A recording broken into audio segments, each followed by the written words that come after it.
Awesome. Well, congrats and enjoy that. I Thank feel you. like every time someone is pregnant, I learn something brand new. So I'm sure it was a exciting time, but April's just right around the corner. It is. It is. It's hard to believe we're here already. Well, enjoy. All right. So we're going to give it one more minute to let more people get in and settled. We know some more will jump on after, but we all know at WAN, the 3 minutes is the magical time when everyone's in and settled.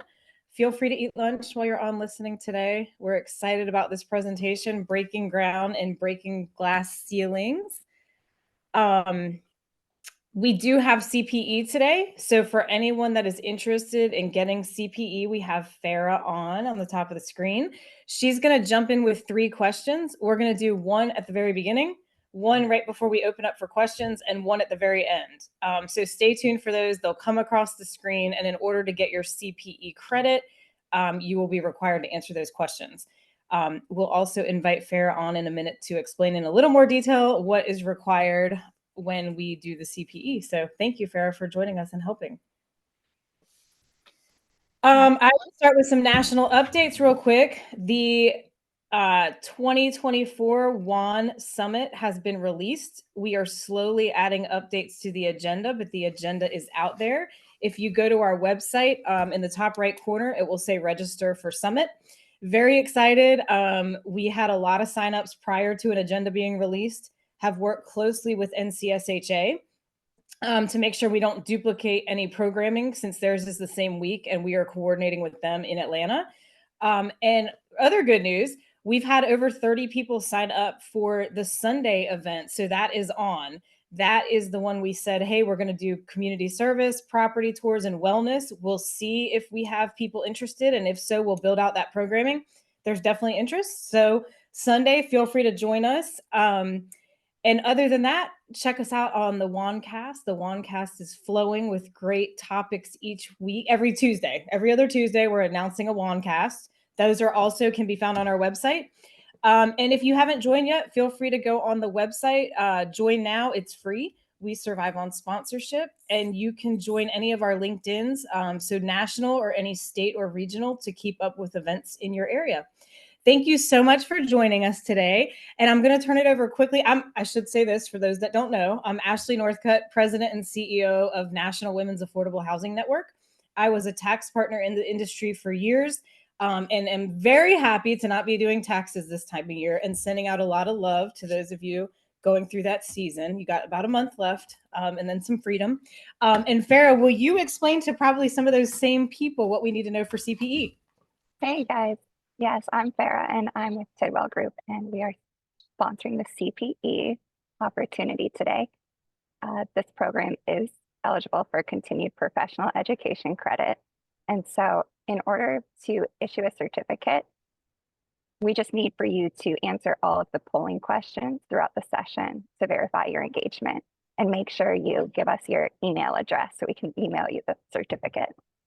Those poll questions, they'll be spaced out a little bit throughout the session, and a minimum of 3 questions must be answered for every 50-minute period. So just make sure you fill those out if you want your CPE credit.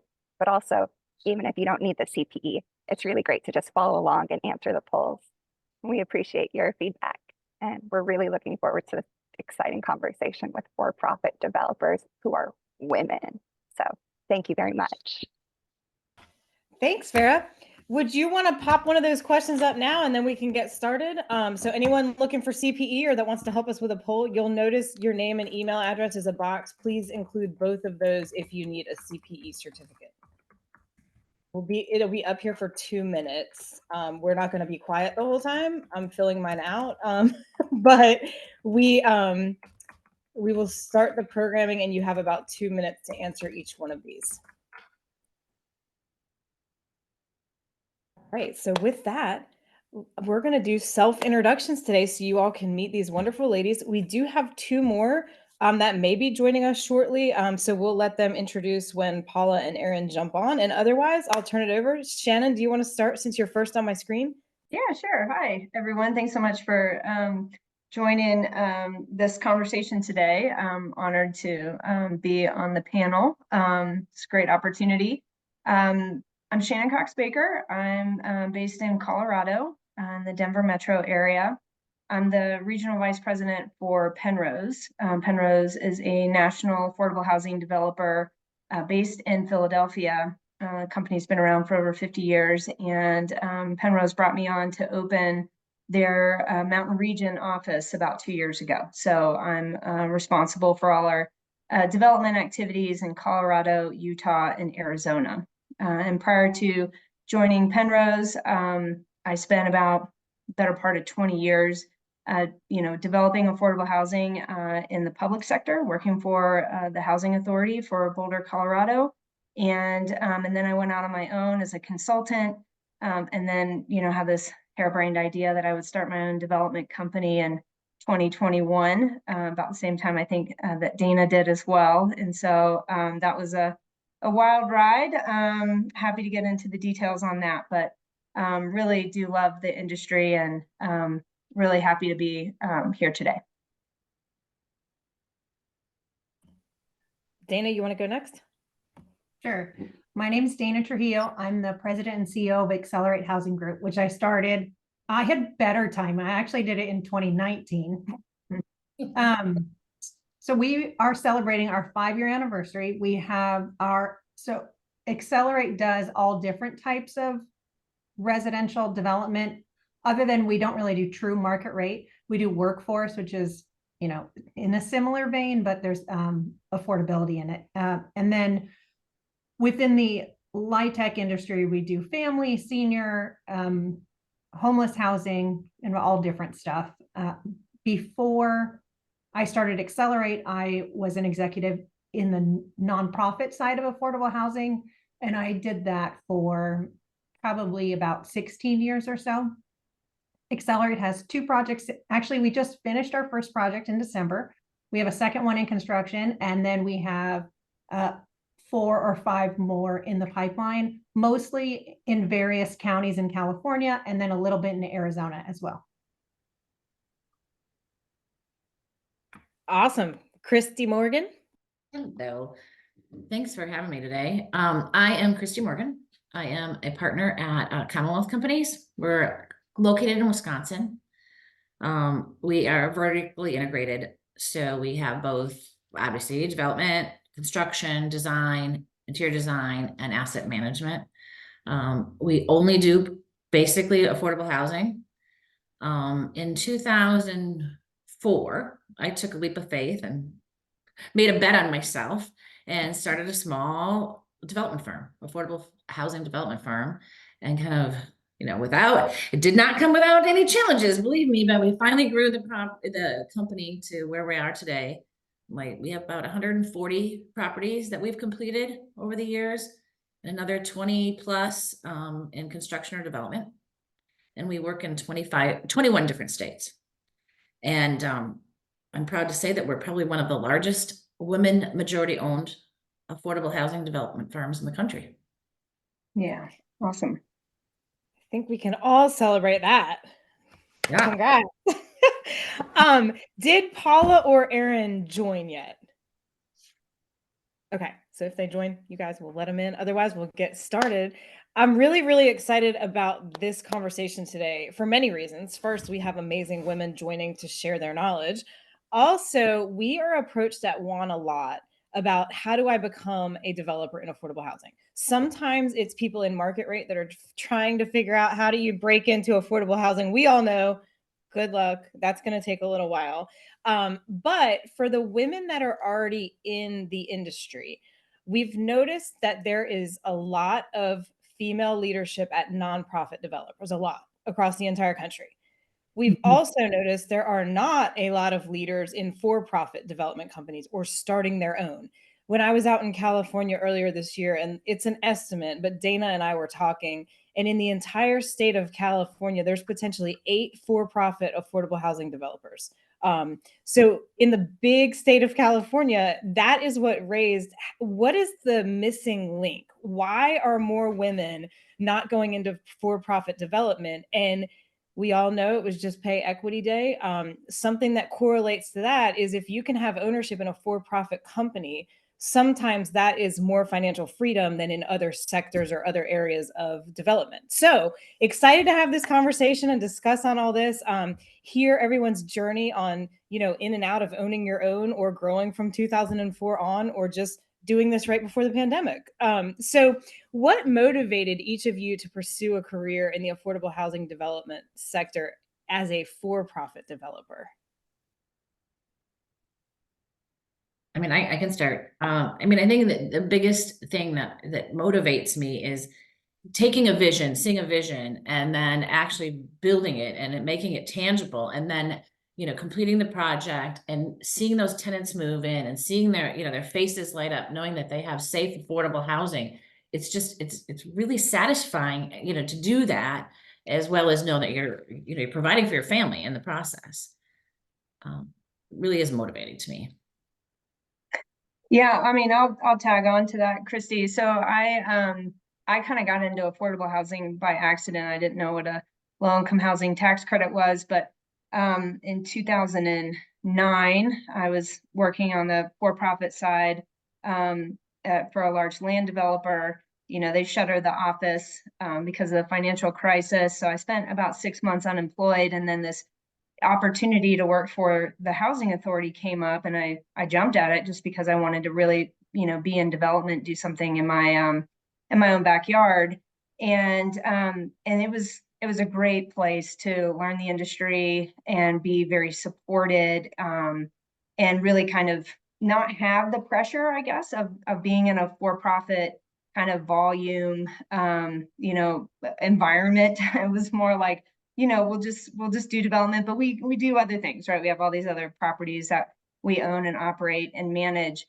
And so it was a good place to kind of learn the industry, but I was so hungry to do more deals. And so jumping back into the private sector was, the big motivator for me was to just have more exposure. And so I did that as a consultant and was able to take on as many deals as I could handle. And at one point, I think I had, six tax credit applications in one round, which is probably, too many. But but it was a lot. It was drinking from the fire hose, right? It was a lot of deals all at once. A very dynamic environment, very challenging environment. But I think at the end of the day, the reason why I wanted to be back in the private sector was just seemed to afford a ton of opportunity for growth.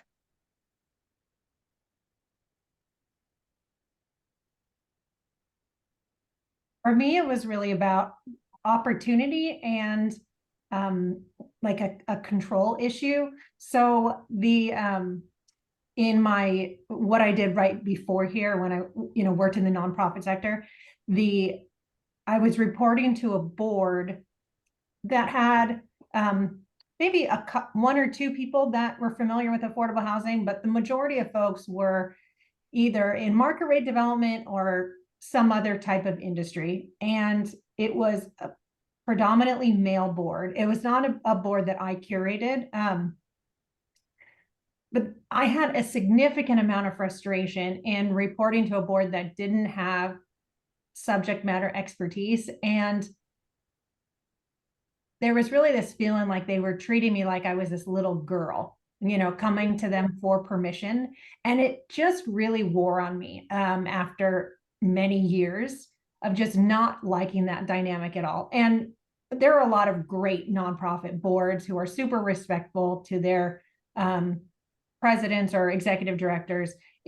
So it could have just been a unique situation, or not necessarily unique, but just that specific situation. And as I was thinking about what to do, my now current business partner, I was thinking about starting my own nonprofit so that I could create my own board and launch that and a company that way.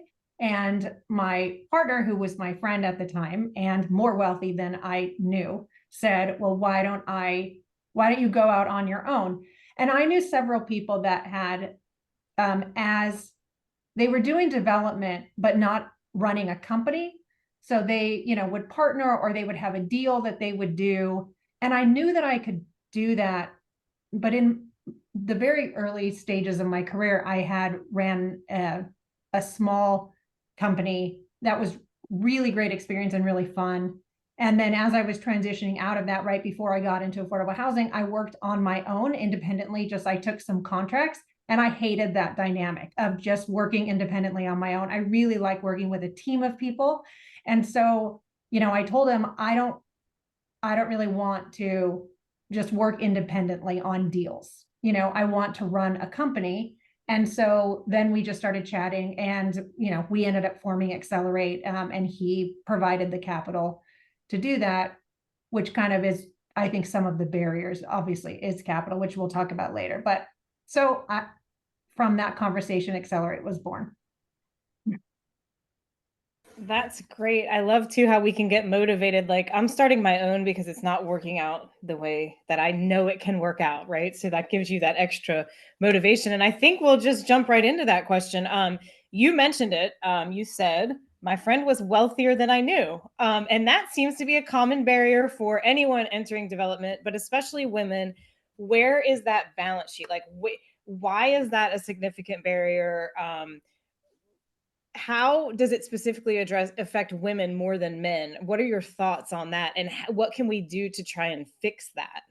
I mean, I think one big thing to fix it is building relationships. I mean, building the relationships, getting out there, getting to know, the investors, the lenders, the bankers, it's those relationships will go with you for the rest of your career, and if you don't have those strong relationships, I think it's going to be hard. It's a barrier. I mean, we've had to leave, in the beginning, I had to leave a penny or two on the table here and there to build that relationship. And those, I still have those relationships, 25 years later, and they're all, they're key. They're a backbone to your business. Really important. Yeah. And just to piggyback on that, it's for better or for worse. I think the reality is that most of our wealth in real estate is concentrated with men, right? Like that's where it lies. I did spend quite a bit of time when I decided to go out on my own, really trying to find out like who are the women who are running their own companies, like in Denver, and and could they be mentors or could they be investors? And no joke, like behind each of those women was a rich guy that was their balance sheet. And so I kind of found a lot of closed doors, right? Like there isn't like this, to my knowledge, this like, big investment group of women who are like, where are the female entrepreneurs? I want to put my money behind them. And so if it is men, then it feels like it's either a family friend or a relative or that unicorn opportunity where it was just like, some rich guy was like, I see your potential and I want to invest in you. And I think I spent the better part of 15 years hoping that somebody would like see that in me and be like, let me give you my balance sheet. And it never happened. And so, I think back on like, should I have been more courageous or more aggressive about trying to create those relationships and opportunities? And, I don't spend too much time thinking about it now because I'm really happy with where I am, but like, how would I have done that? Would I have gotten a country club membership? Would I have learned to play golf? Like, would I have like instead gone and worked at a bank, to kind of be more rubbing shoulders rather than spending 5 years in the public sector? I don't know. I don't know how to, I could have maybe have done that better, but where I'm at right now, I mean, just this morning, I had kind of cold called a guy who does a lot of, private investing, and he's part of this very exclusive group of high net worth investors. And, I'm 45 and I'm like, it's never too late to, create those new relationships and see where this could go or what could happen next. So I think a big part of it just comes into like, you just got to be brave and like, try and find people who are outside of your immediate network and just do the hard thing. Just say, can you spare 30 minutes? I want to get to know you. So. Yeah, you have to get uncomfortable. I mean, that's the big deal. I mean, you get uncomfortable, ask, you have a lot of doors shut in your face, but the next ask might be a yes, That's right. That's right. I love that you're saying that. And Dana, I don't know if you want to expand on that, but I'm very excited. We're actually recording this call for anyone that we didn't announce that to already, but it does say it in the top of your screen. We had someone reach out to us that said, I have a company with a huge balance sheet and I want to see female developers succeed in this space. And I know that's one of the barriers. So, how can you help me place this capital with deserving developers? So, Shannon, I heard you. 45 is not too late. But also, I'm really excited about those kind of partnerships because it does seem like that. And I like what you say, like, because you were in the do good, more mission driven. What if you were in the banking industry and people saw your potential and those people had more financial access to capital, things like that? Would it be different? We don't know. But Juan is here to help figure out how women can build our balance sheet. How collectively can we do this? How can Juan facilitate so that we can empower more female developers? So I love what you said about that. Dana, did you want to add to the conversation there?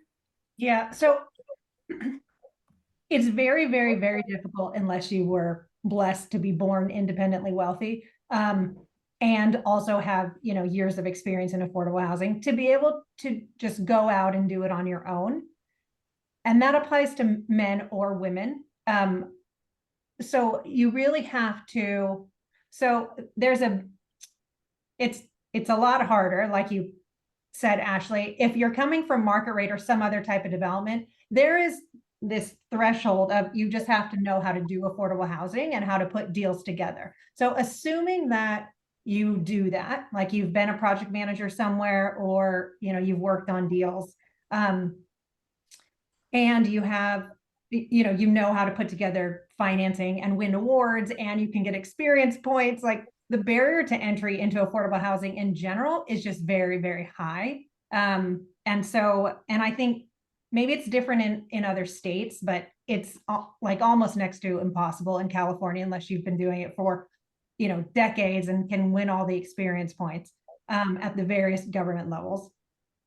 So the only way so assuming you have that, you have to partner. And so I would say it's a lot easier to go out on your own and put together a deal and find an existing developer who is willing to joint venture with you and provide the guarantees and do whatever else is needed, provide that balance sheet, and for you to take, you know, for you to essentially get a portion of that deal due to the sweat equity. And you have to understand that even if it's all of your work, if you're not the one with the financial risk, you're really not going to get a majority of the developer fee, but you can get enough to where if you can do a handful of those, then you can start to put together, you know, your own balance sheet. But as a for-profit, the amount of liquidity that is necessary to not have to joint venture, it's a significant amount. And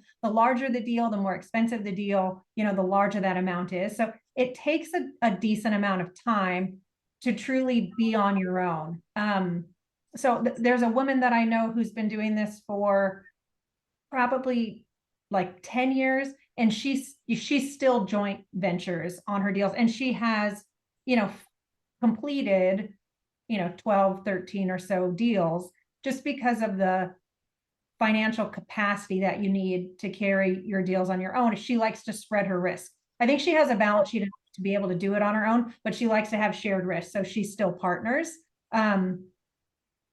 So, I mean, that's just the reality, is that you can't just start doing development and launch it, you know, go get a single loan. Like if you were starting a bakery, right? You would need a loan, a small business loan, and you would open your shop. You need a significant amount of money, not just for the deal itself, but like personally to back a deal. So it's really about that. And I think that is what has kept women from entering the field. It's one, that they don't just naturally have those ties, where I think I just got really lucky and in who I was friends with, and it being the right time, and that coming together. But it wasn't even a thought in my head that I was going to start a for-profit company that I owned. My mindset naturally, even though I'd owned a company before, my mindset was, okay, I'll start this as a nonprofit because you need the capital to pay yourself, pay employees. You need the balance sheet You need, you know, all of these things to launch a company that, you know, and then on top of it, as a for-profit, when just purchasing a site, you need an equity match, where if you're a nonprofit, oftentimes you can get a loan that is 100% loan to value or even higher than that. So, you know, the capital available to nonprofits can often be higher, which is why I was thinking that I would just do a nonprofit until, you know, capital just fell into my lap and a balance sheet. And, you know, that isn't very frequent, but so I think that if you want to do this, it is definitely possible to do a deal, you know, and to structure and negotiate that sort of joint venture. And just Go ahead, Shannon. yeah, I'll be that cautionary tale. So I did all the things that Dana said don't do. I just was like, I'm gonna start a development company, you know, on my own with no partners, and I'll find the capital partner. Let me do proof of concept. Let me get this site. Let me get the tax credit award. And it was COVID that, you know, like it was not an optimal time to be out trying to, you know, find somebody to give me their balance sheet over Zoom. So it probably wasn't super awesome timing. But you know, and I lost a year's worth of sleep over that one. It was crazy stressful. So I think the whole idea of like, you know, that analogy of building the plane while you're flying it, like, sure, you can do it, but like, you better have some serious like intestinal fortitude to get through that.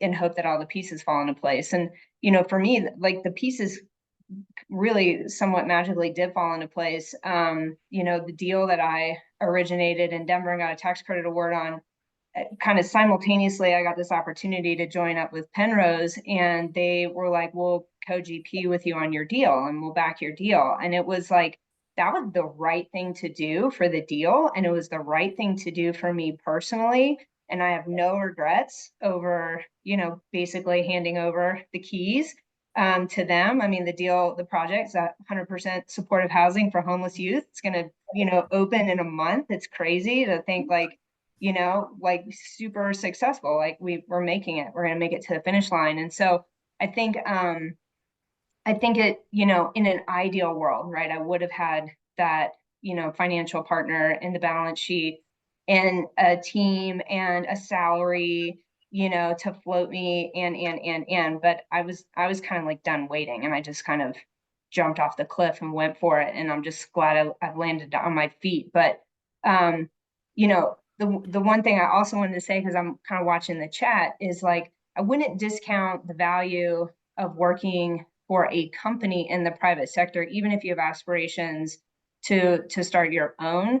The access to just intellectual capacity and network and like that I'm getting now in 2 years at Penrose, like it's awesome. And I, you know, it would have been great had I came right out of business school and had that 20 years ago. But I'm still, you know, finding tremendous value and opportunities coming out of that. And, you know, like there's life is long, careers can be long. Like you can jump in and jump out and try things and jump back in. So there's, you know, it's not just like pick a horse and ride it to the finish line. Like there's lots of ways to do this. I love it. Go ahead, Yeah. Christy.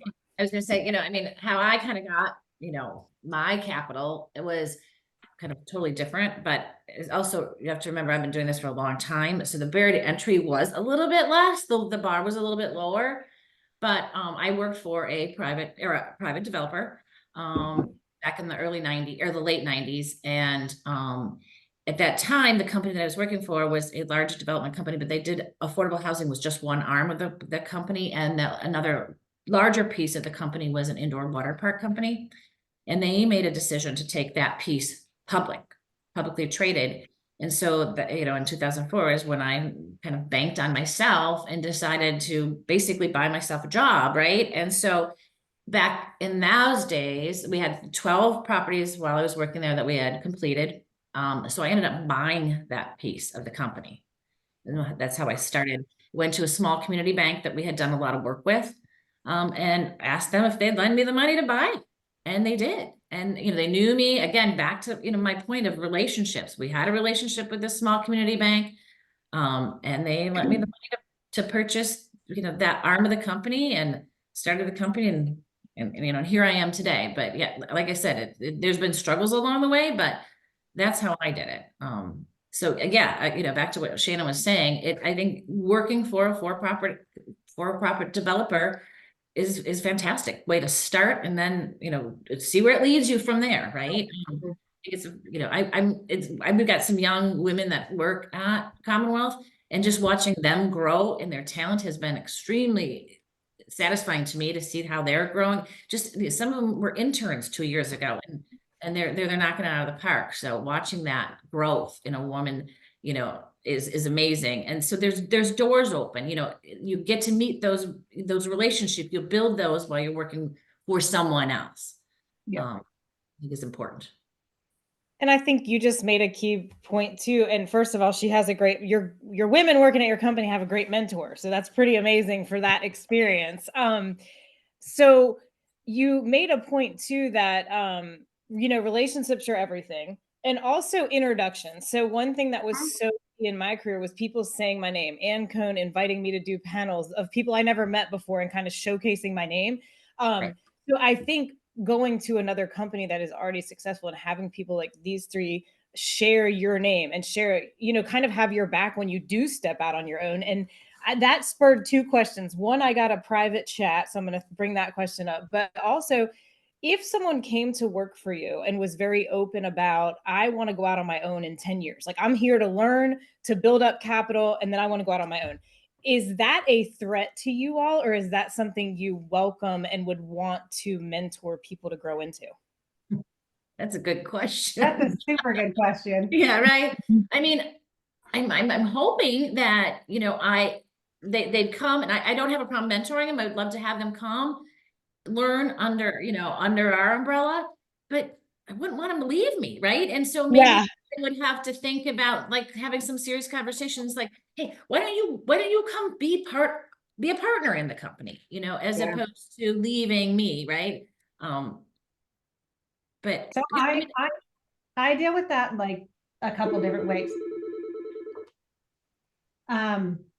If someone wants to be my employee where I'm covering their salary and paying them, then I don't give employees like equity in a deal.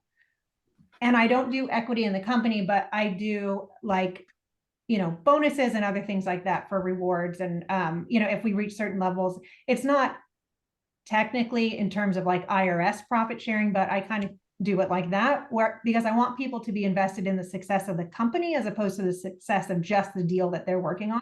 But people have come to me before where they are putting together a deal and they want to partner with me and use like our balance sheet and experience or whatever. And I'm definitely open to that. Just not as where, so there's somewhat of like oversight as a joint venture partner, but not as an employee. So does that make sense? That's how Yeah. I throw.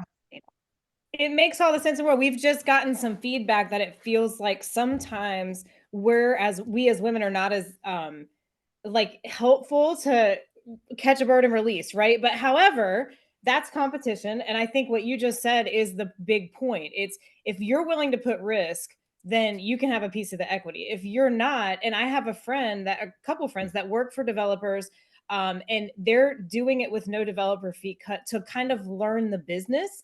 And I think that too, like that helps the developer and helps the person grow. So I think there's a couple arrangements, but I'm glad you said it like you did. Like if you're an employee, that's a different situation than if you're willing to take a little risk, get paid a little less, whatever it takes to get your feet under you.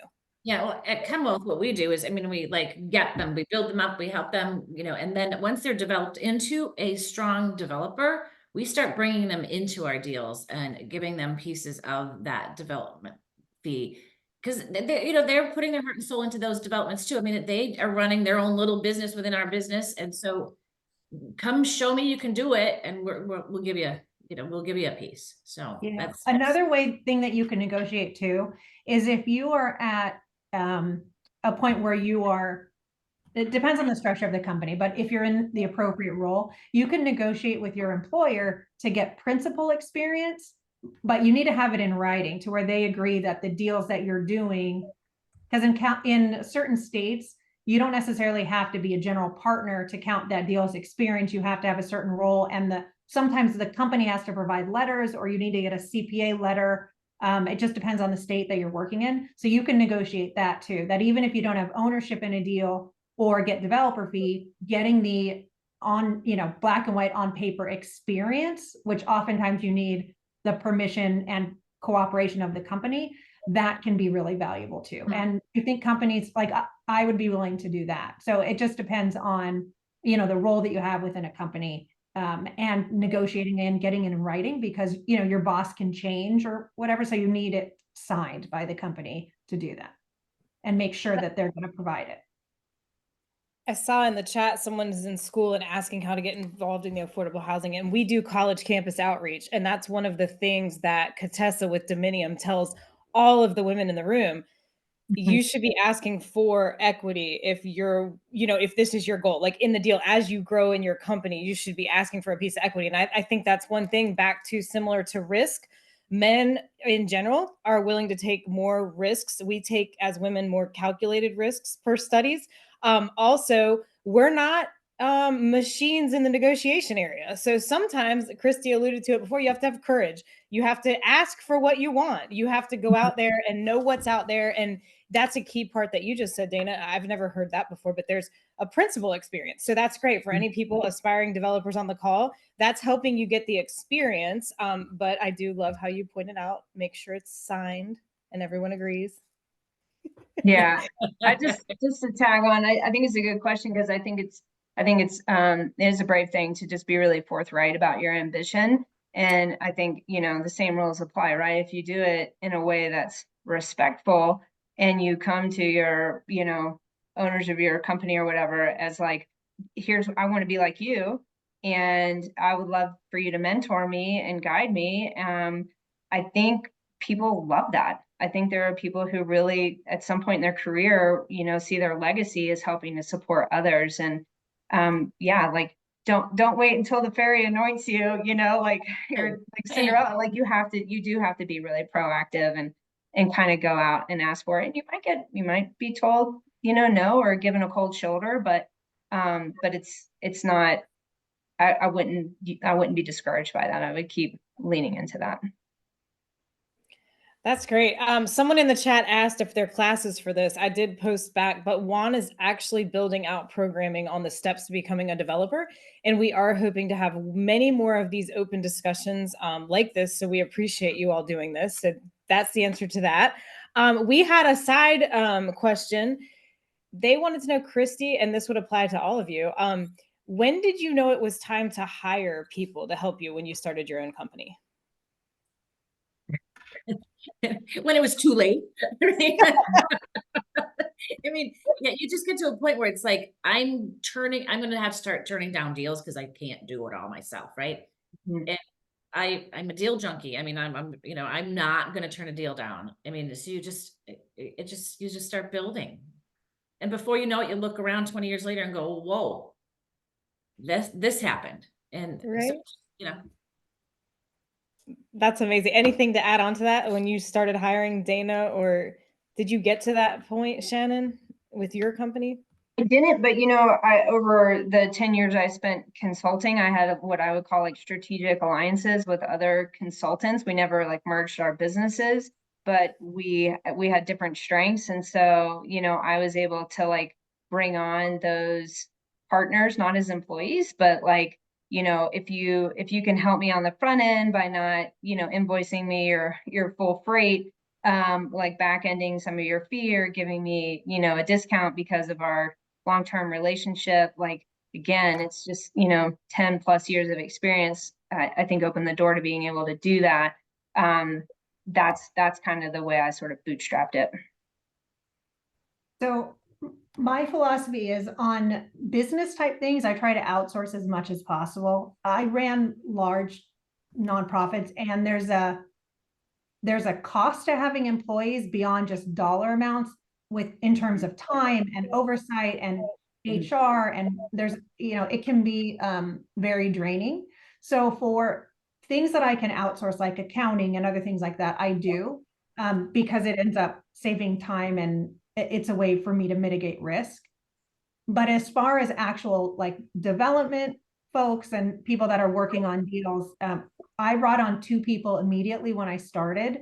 And then now we're a team of 5. And in terms of expanding, I would say I know it's time to hire when I feel like we're missing out on opportunities and or I'm worried that balls are going to get dropped because we're just spread too thin.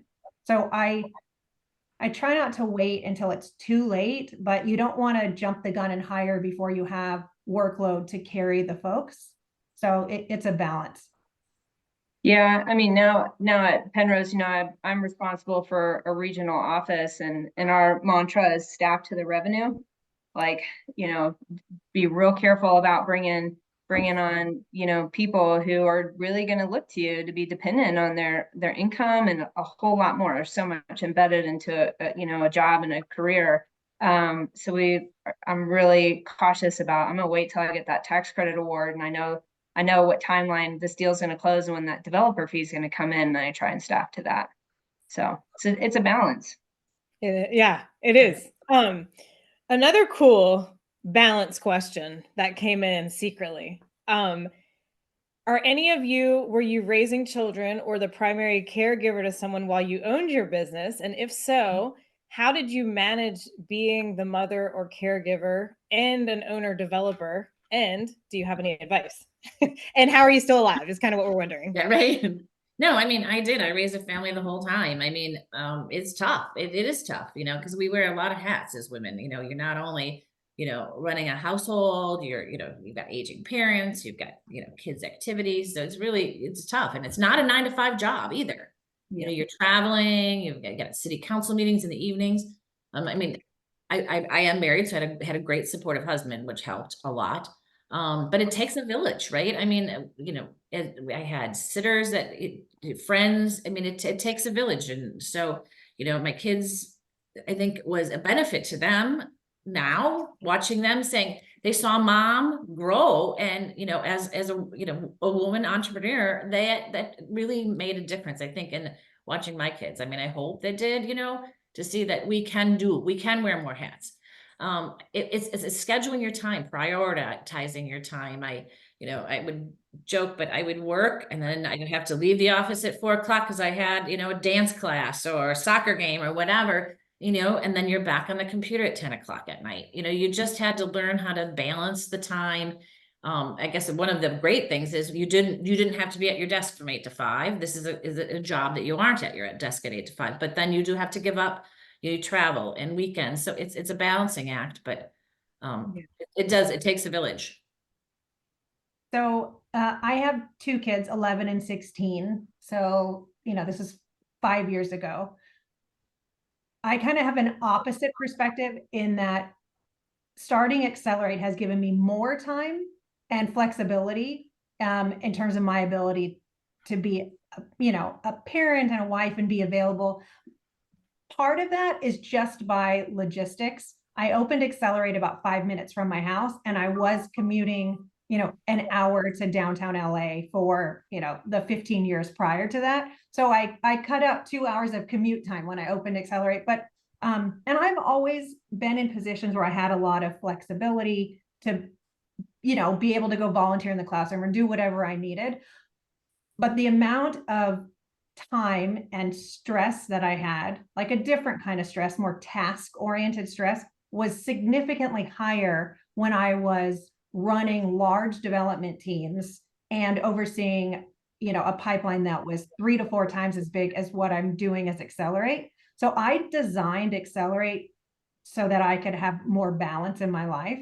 And it's how I structure my teams and my deals and what deals I take on. So I found a lot more flexibility and balance by going out on my own versus working, as an executive over development within the nonprofit sector. That's, I would say in general, real estate, affordable housing is very, very time consuming of a job. regardless of what role you're in development. If you own your own company, if you're working in a nonprofit, working for a for-profit, it is exactly what Chrissy said. It's not 9 to 5. So if you're looking to get into affordable housing development as a job that is super conducive to, you know, raising a family, it might not be the best fit. I mean, I don't have any complaints, but it is very time consuming, more so I think even than market rate development, just because of all the complexity. Yeah. Yeah, I agree with what you both said. I have an 11-year-old daughter, and I've been in development since she was born. That was actually the impetus to leave the housing authority and start my own consulting companies, because I was like, I cannot go and pump in a freaking conference room again. Like, this is ridiculous. Like, I'm quitting. I'm going to do my own thing. I'm going to work from my spare bedroom, and I'm going to pick my kid up from daycare, you know, at 5 o'clock, and it's 2 seconds from my house. And, you know, she's sick, I can go over and get her. And I did. Cutting out the commute is a game changer. And then cutting out all the minutia that felt like it was like, you know, distracting from like the core focus of, I just want to, you know, be a deal junkie and do deals.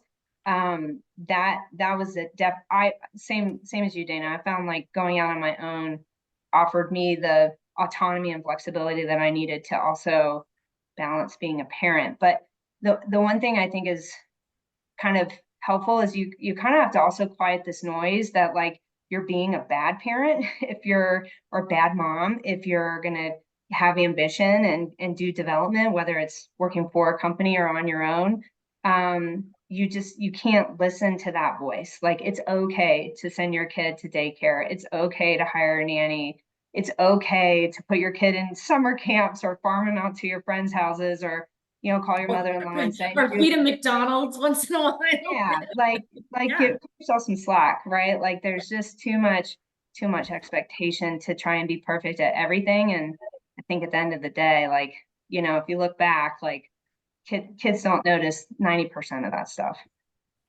But they do see a hardworking mom, and I think as they grow up, that's going to be a big plus in their life. Yeah. I take heart in that too. I just told one of my sister-in-laws, please let the kid go to daycare because you guys are weird and they need that outside exposure. So don't be upset about being a working mother. We need all the influence we can get, right? So they're not all like our family. Right. But that's awesome. So we were going to stop at 12:45 for questions. We had great questions coming in nonstop. So I just wanted to remind everyone, if you want to throw a question in the chat, go ahead. I'm going to open it up. Farrah, if you don't mind posting one more CPE question. And if not, we have more questions to go through. So I'm going to pause a minute and see if anyone would like to come on and ask any questions.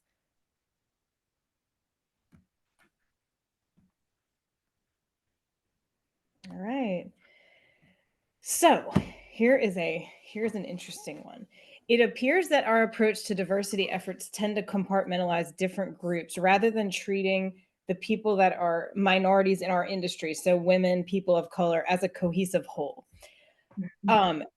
Solely concentrating on one specific group creates a divide between groups sometimes. So how do we ensure that we continue to properly support women that are interested in becoming for-profit developers?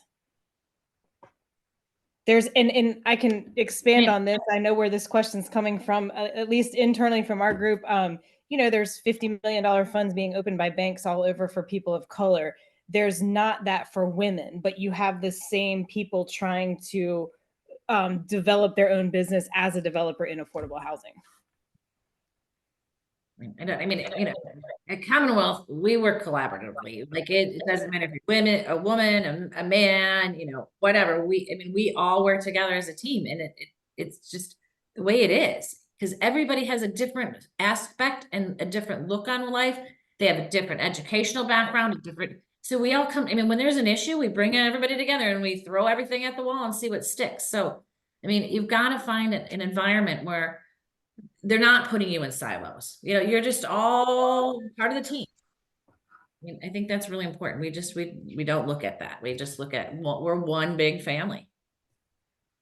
I think piggybacking on that is, I don't know how we do this, but I think the only way we change it is if we build coalitions across disadvantaged groups and we advocate for each other and together to change, the system to allow those of us that have not been able to accumulate wealth, just based on a million different reasons, right? We know all the history of women and our lack of ability to participate. Same with people of color.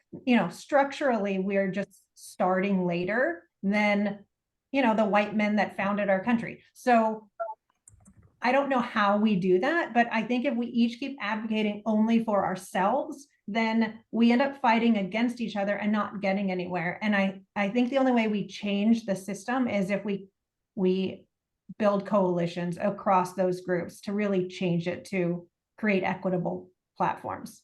Yeah.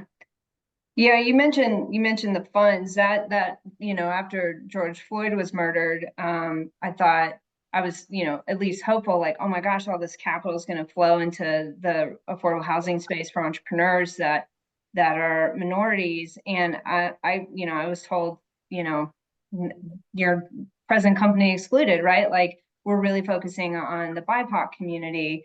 Doesn't matter that, what your gender is. And so had that been different at the time, maybe the trajectory of Rivet Development Partners, my company, would have, stayed the course, maybe. So it is kind of one of those, missed opportunity moments. It sort of feels like when we do silo and say, just this group's going to, get to walk through the door today. I will say, I think what I struggle with is when I'm out trying to hire for, new talent,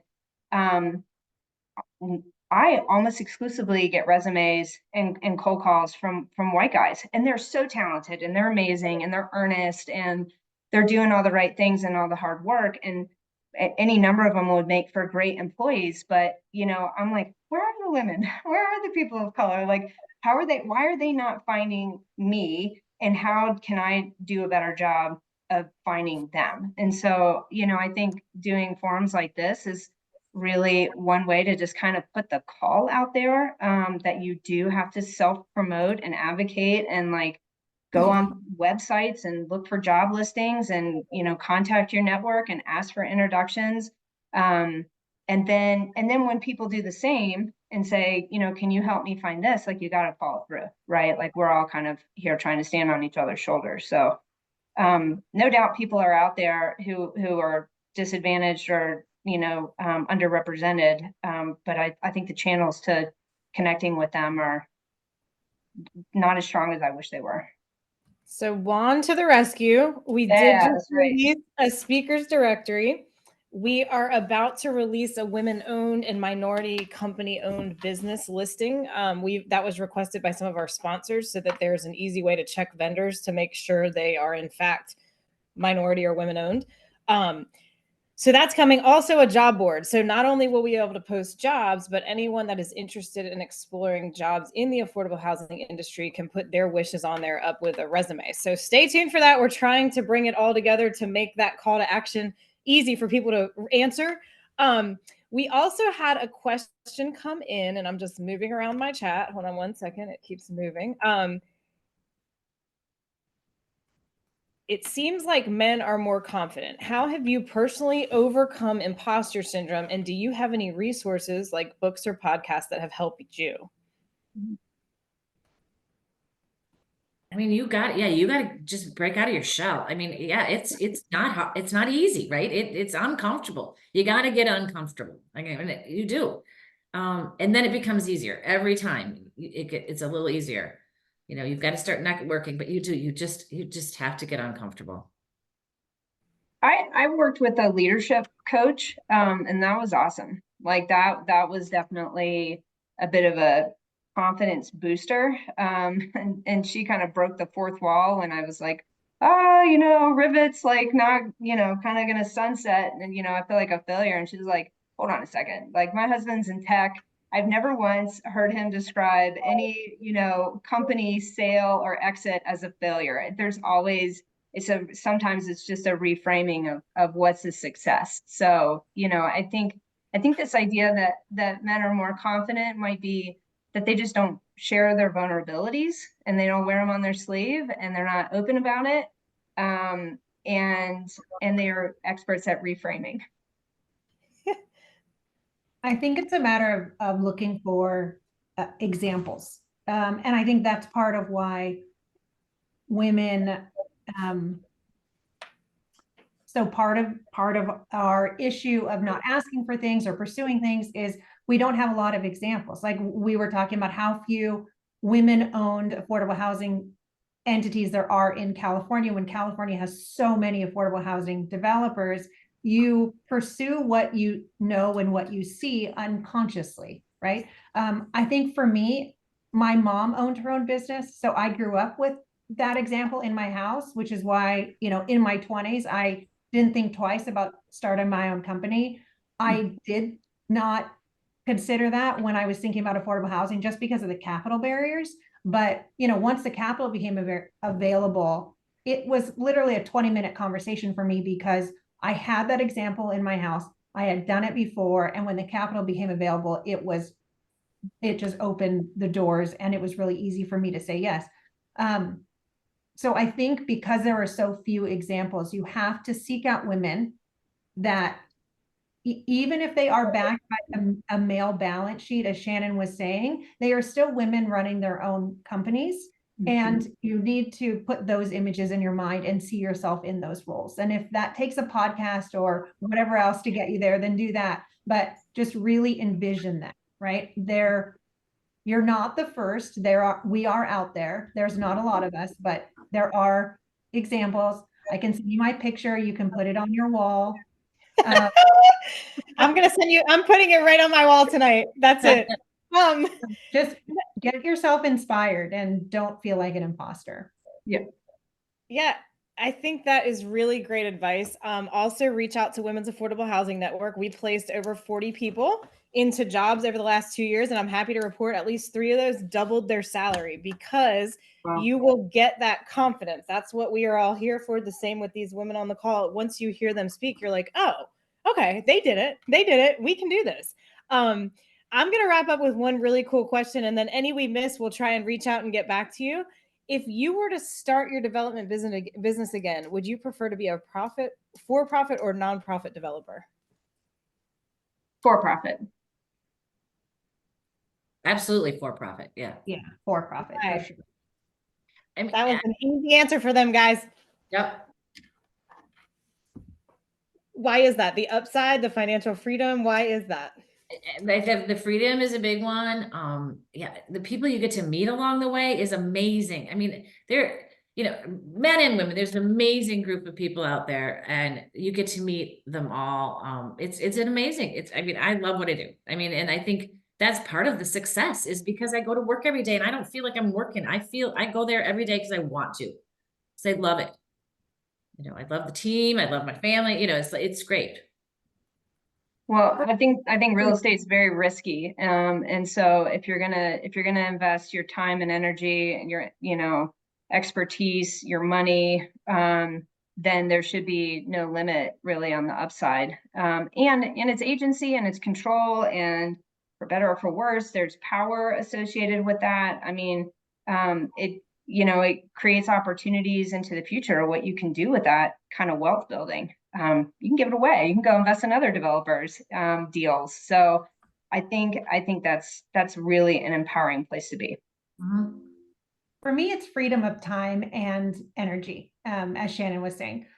My role within affordable housing hasn't really changed, going from, you know, essentially running a nonprofit to running my own business. I still have the same networks. I'm still on the same advisory boards, but I'm not managing to a board. I'm not having to spend all my time seeking a permission and approval to move forward on things. So I have a significant more amount of time and my energy isn't spent thinking about board approvals and managing that. It's spent really developing the company in the way that I solely envision it. So that freedom to me is just worth all of the risk.